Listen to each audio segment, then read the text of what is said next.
Manusia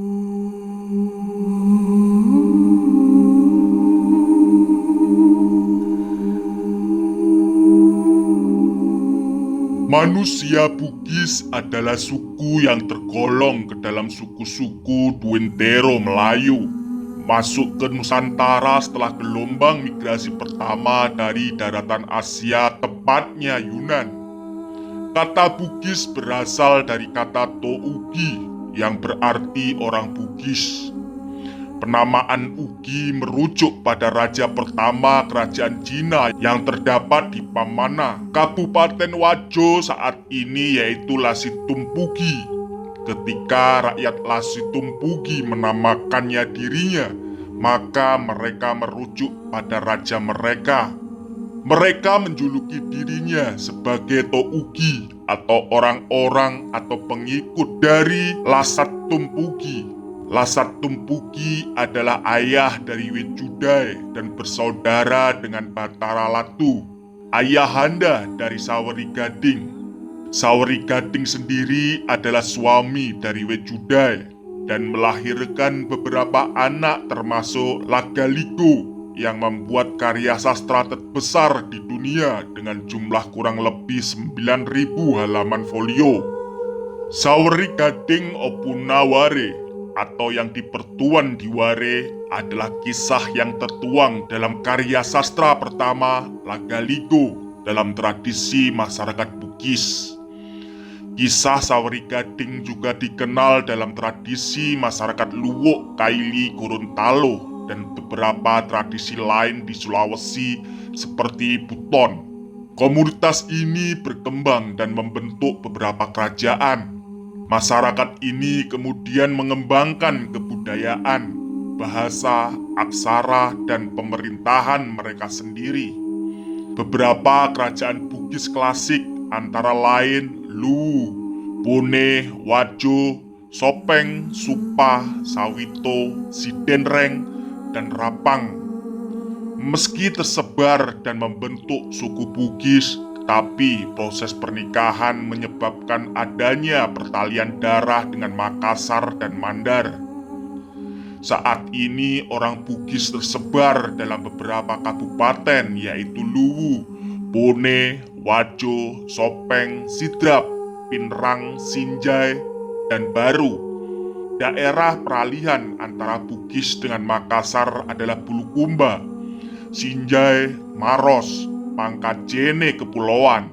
Daerah peralihan Bugis dengan Mandar adalah Kabupaten Polmas dan Pinrang. Kerajaan Luwu adalah kerajaan yang dianggap tertua bersama kerajaan Cina yang kelak menjadi Pamana, Mario yang kelak menjadi bagian Sopeng, dan Siang, daerah di Pangkajene Kepulauan. Masa kerajaan Bone di daerah Bone terjadi kekacauan selama 7 generasi, yang kemudian muncul seorang Tumanurung yang dikenal Manurunge Rimatajang. Kerajaan Makassar di abad ke-12, 13, dan 14 berdiri kerajaan Goa, Sopeng, Bone, dan Wajo yang diawali dengan krisis sosial, di mana orang saling memangsa laksana ikan. Kerajaan Makassar kemudian terpecah menjadi Goa dan Talo, tapi dalam perkembangannya kerajaan kembar ini kembali menyatu menjadi kerajaan Makassar. Pada abad ke-15 ketika kerajaan Goa dan Bone mulai menguat dan Sopeng serta Wajo mulai muncul, maka terjadi konflik perbatasan dalam menguasai dominasi politik dan ekonomi antar kerajaan. Kerajaan Bone memperluas wilayahnya hingga bertemu dengan wilayah Goa di Bulukumba. Sementara di utara, Bone bertemu Luwu di Sungai Walenai. Perang antara Luwu dan Bone dimenangkan oleh Bone, dan Luwu kemudian mempersaudarakan kerajaan mereka. Sungai Walenane adalah jalur ekonomi dari Danau Tempe dan Danau Sidenreng menuju Teluk Bone. Penyebaran Islam pada awal abad ke-17, datang penyiar agama Islam dari Minangkabau atas perintah Sultan Iskandar Muda dari Aceh. Mereka adalah Abdul Makmur atau Datuk Ribandang yang mengislamkan Goa dan Talo.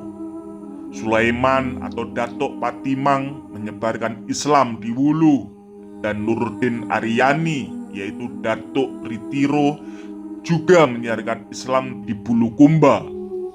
Kolonialisme Belanda pertengahan abad ke-17 terjadi persaingan yang tajam antara Goa dengan VOC hingga terjadi beberapa kali pertempuran.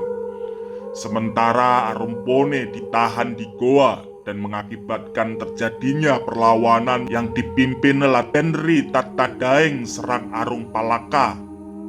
Arung Palaka didukung oleh Turatea, kerajaan kecil Makassar yang tidak sudi berada di bawah Goa. Sementara Sultan Hasanuddin didukung oleh menantunya Latenri Laitosengseng Arungmatoa Wajo, Maradia Wandar, dan Datu Luwu. Perang yang dahsyat mengakibatkan benteng Somba Opu luluh lantak. Kekalahan ini mengakibatkan ditandatanganinya perjanjian Bongaya yang merugikan kerajaan Goa.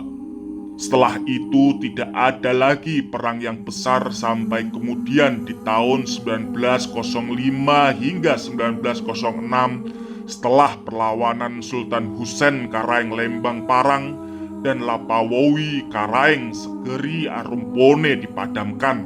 Maka masyarakat Bugis Makassar baru bisa betul-betul ditaklukkan Belanda. Kosongnya kepemimpinan lokal mengakibatkan Belanda menerbitkan Korte Verklaring, yaitu perjanjian pendek tentang pengangkatan raja sebagai pemulihan kondisi kerajaan yang sempat lowong setelah penaklukan. Kerajaan tidak lagi berdaulat, tapi hanya sekedar perpanjangan tangan kekuasaan pemerintah kolonial Hindia Belanda. Sampai kemudian muncul Jepang menggeser Belanda hingga berdirinya NKRI. Pada tahun 1950 hingga 60-an, Indonesia, khususnya Sulawesi Selatan, disibukkan dengan pemberontakan. Pemberontakan ini mengakibatkan banyak orang Bugis meninggalkan kampung halamannya. Pada zaman Orde Baru, budaya periferi seperti budaya di Sulawesi benar-benar dipinggirkan sehingga semakin terkikis. Sekarang generasi muda Bugis Makassar adalah generasi yang lebih banyak mengkonsumsi budaya material sebagai akibat modernisasi. Kehilangan jati diri akibat pendidikan pola Orde Baru yang meminggirkan budaya mereka. Mata pencaharian masyarakat Bugis tersebar di dataran rendah yang subur dan pesisir. Maka kebanyakan dari masyarakat Bugis hidup sebagai petani dan nelayan. Mata pencaharian lain yang diminati orang Bugis adalah pedagang. Selain itu, masyarakat Bugis juga mengisi birokrasi pemerintahan dan menekuni bidang pendidikan. Bugis perantauan kepiawaian suku Bugis Makassar dalam mengarungi samudera cukup dikenal luas, dan wilayah perantauan mereka pun hingga ke Malaysia, Filipina, Brunei, Thailand, Australia, Madagaskar, dan Afrika Selatan. Bahkan di pinggir kota Capeton, Afrika Selatan terdapat sebuah tanah subur yang bernama Makassar. Sebagai tanda penduduk setempat mengingat tanah asal nenek moyang mereka. Bugis di Kalimantan Selatan pada abad ke-17 datanglah seorang pemimpin suku Bugis menghadap Raja Banjar yang berkedudukan di Kayu Tangi, Martapura untuk diizinkan mendirikan Dipagatan Tanah Bumbu. Raja Banjar memberikan gelar Kapitan Laut Pulo kepadanya, yang kemudian menjadi Raja Pagatan. Kini sebagian besar suku Bugis tinggal di daerah pesisir timur Kalimantan Selatan, yaitu Tanah Bumbu dan Kota Baru. Bugis di Sumatera dan semenanjung Malaysia setelah dikuasainya kerajaan Goa oleh VOC pada pertengahan abad ke-17, banyak perantau Melayu dan Minangkabau yang menduduki jabatan di kerajaan Goa bersama orang Bugis lainnya. Ikut serta meninggalkan Sulawesi menuju kerajaan-kerajaan di tanah Melayu. Di sini mereka turut terlibat dalam perebutan politik kerajaan-kerajaan Melayu. Hingga saat ini banyak raja-raja di Johor yang merupakan keturunan Bugis.